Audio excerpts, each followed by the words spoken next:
السلام علیکم ورحمۃ اللہ وبرکاتہ۔ ناظرین، امید کرتا ہوں آپ سب خیریت آفیت کے ساتھ ہو گیا۔ یہ انشاءاللہ عز و جل آج کی اس ویڈیو میں اردو کتاب بہار شریعت حصہ سوم،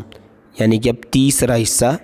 جو ہے پارٹ نمبر 116 سے یہاں سے شروع ہو رہا ہے۔ ٹھیک ہے، آج پڑھیں گے ہم پارٹ نمبر 116، اور یہاں سے جو ہے بہت ہی بہترین اور بہت ہی زیادہ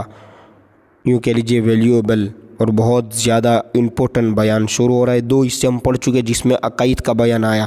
اور مسائل کا بیان آیا، وضو، غسل۔ ٹھیک ہے، اب آئیے اس کے بعد جو سب سے پہلا جو فرض ہے وہ کیا ہے، دیکھیں یہاں بسم اللہ الرحمن الرحیم نحمدہ ونصلی علی رسول الکریم، یہ لکھا ہوا ہے نماز کا بیان۔ ٹھیک ہے، دیکھیں یہاں سے کہ ایمان و تصحیح عقائد، یعنی ایمان کا صحیح ہونا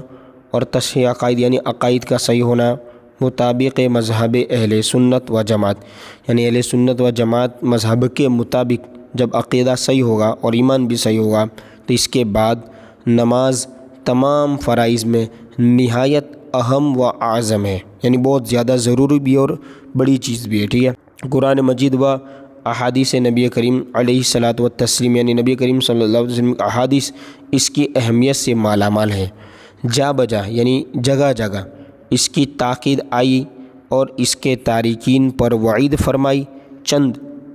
آیتیں اور حدیثیں ذکر کی جاتی ہے کہ مسلمان اپنے رب عز و جل اور پیارے نبی صلی اللہ علیہ وسلم کے ارشادات سنیں اور اس کی توفیق سے ان پر عمل کرے۔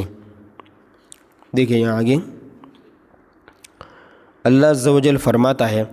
ھدی للمتقین الذین یؤمنون بالغیب ویقیمون الصلاۃ ومما رزقناہم ینفقون، یہ کتاب پرہیزگاروں کو ہدایت یعنی قرآن، جو غیب پر ایمان لاتے اور نماز قائم رکھتے اور ہم نے جو دیا اس میں سے ہماری راہ میں خرچ کرتے ہیں۔ ٹھیک ہے، اور فرماتا ہے دوسری جگہ وَأَقِیمُوا الصَّلَاةَ وَآتُوا الزَّکَاةَ وَارْکَعُوا مَعَ الرَّاکِعِینَ، نماز قائم کرو اور زکوٰۃ دو اور رکوع کرنے والوں کے ساتھ نماز پڑھو، یعنی مسلمانوں کے ساتھ کہ رکوع ہماری ہی شریعت میں ہے یا بعد جماعت ادا کرو، یعنی اس سے مراد جماعت کے ساتھ ادا کرنا۔ اور فرماتا ہے حافظوا علی الصلوات والصلاة الوسطی وقوموا للہ قانتین، تمام نمازوں خصوصاً بیچ والی نماز یعنی نماز عصر کی محافظت رکھو، یعنی اسے پڑھو اور اللہ کے حضور یعنی اللہ کی بارگاہ میں ادب سے کھڑے رہو۔ اسی طرح آگے دیکھیے اور فرماتا ہے وَإِنَّهَا لَكَبِيرَةٌ إِلَّا عَلَى الْخَاشِعِينَ، نماز شاق ہے یعنی بھاری ہے مگر خشوع کرنے والوں پر، یعنی جو خشوع کرتے جو گڑ گڑاتے ہوئے اللہ کی رضا کے لیے پڑھتے ان پر بھاری نہیں ہے۔ ٹھیک ہے،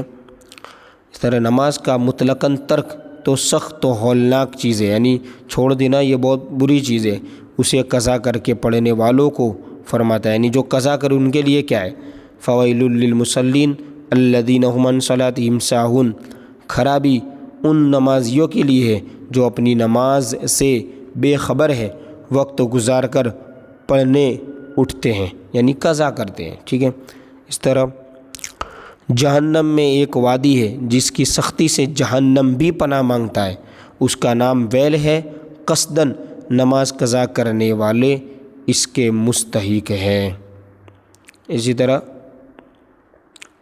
اور فرماتا ہے دوسری جگہ پر فخلف من بعدهم خلف اضاعوا الصلاة واتبعوا الشہوات فسوف یلقون غیا، ان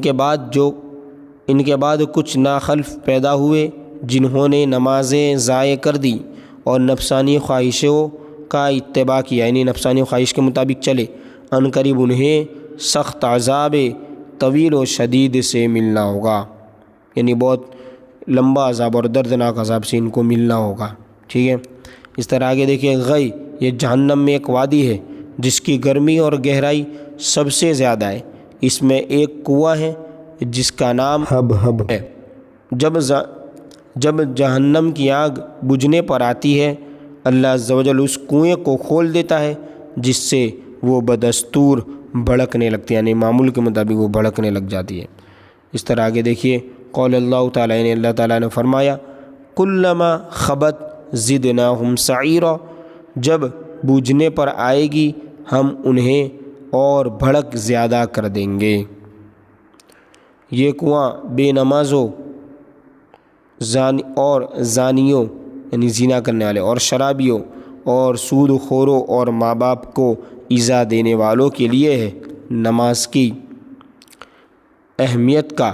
اس سے بھی پتہ چلتا ہے کہ اللہ عز و جل نے سب احکام اپنے حبیب صلی اللہ تعالی وسلم کو زمین پر بھیجے۔ جب نماز فرض کرنی منظور ہوئی، حضور صلی اللہ تعالیٰ علیہ وسلم کو اپنے پاس عرش عظیم پر بلا کر اسے فرض کیا اور شب اسریٰ میں یہ تحفہ دیا۔ سبحان اللہ۔ اب دیکھیں آگے پارٹ نمبر 17 میں احادیث سے ہم پڑھیں گے۔